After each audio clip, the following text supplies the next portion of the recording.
তো বন্ধুরা, S M electronics YouTube চ্যানেলে তোমাদের সবাইকে স্বাগত। তো আজকের ভিডিওটা শুরু করছি দোকান থেকে। দেখতে পাচ্ছ এই স্পিকারটার কয়েল চেঞ্জ হচ্ছে। স্পিকারটা কয়েল পুরো পুড়ে এসছে।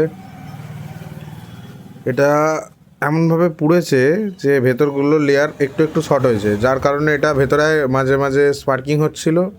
স্পিকারটা মাঝে মাঝে বাজছিল, মাঝে মাঝে বন্ধ হয়ে যাচ্ছিল। এটা হচ্ছে 666 কপি স্পিকার। লিডগুলোও রয়েছে, লিডগুলোও পাল্টে দেবো। লিডগুলো খুব কমা রয়েছে, কপি স্পিকার যা হয় আর কি। তো দিয়ে এখন এটা লাগানো ছিল, ইন আউট কয়েল লাগানো ছিল, আর আমরা এখন এটা মিডের জন্য ব্যবহার করব। তো তাই শুধু আউট কয়েল, অথচ আউট কয়েল ব্যবহার করব যাতে মিডটা ভালো হয়। এরকম ভিডিও দেখার জন্য চ্যানেলটা সাবস্ক্রাইব করে দেবে আর পাশে থাকবে। Thank you for watching.